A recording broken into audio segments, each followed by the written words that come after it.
me ask you in your personal opinion, because we had Bill DeMott on this show. Obviously, Hugh Morris and the rest of the fans. I don't know.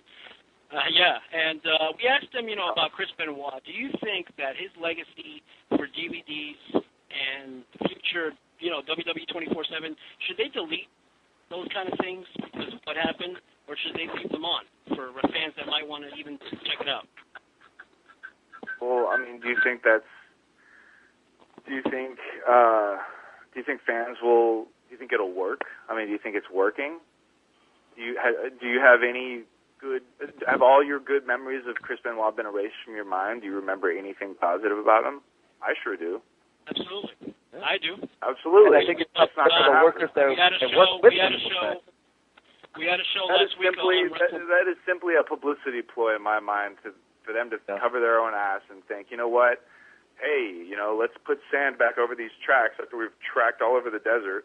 Let's go back and cover our tracks so that we won't look like we're endorsing the whole thing. Hey, Paul. The way they came about it was stupid, and it's not only does that eliminate anything good that Chris Benoit did before all this crap happened, but it also takes away from what a lot of workers that had matches with him that actually performed some of the most memorable matches, like him and Kurt Angle, Mysterio and so forth. Yeah, I mean, I'm just curious what the boys think, because it's obviously fans have made up their own mind. They have websites dedicated to I Hate Chris Benoit, but for me personally, I couldn't tell you. I can't speak on behalf of the boys. Exactly. Well, yeah. Well, I mean, that's what I'm saying. I mean, I can't speak on behalf of them. I can only speak on what I felt, but I can't speak on behalf of them. Most of them had better relationships. Some of them didn't have any relationships with them. I had a very, I had a unique friendship with him. It wasn't anything.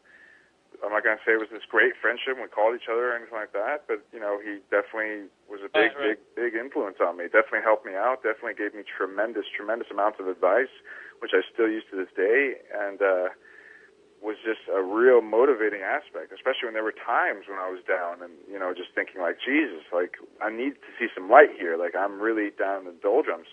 Like I'm better than this. I'm doing better, and he was there to help me pick me up, and because he understood that smaller guy's complex, he understood that, and he broke it, he broke out of that whole mold, and it was like, how could you not be inspired by that? So to have that whole thing taken away and erased just because of everything that went down, and even the details still are just so vague in a way, there's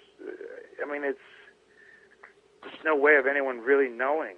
Maybe that's just an optimistic end of me wondering, but it is and will always be a tragedy, and something that's just extremely tragic. I mean, it's heartbreaking, but don't make it more tragic than it has to be. I mean, at least this is something that can be honored, if not for him, at least for the sport of wrestling.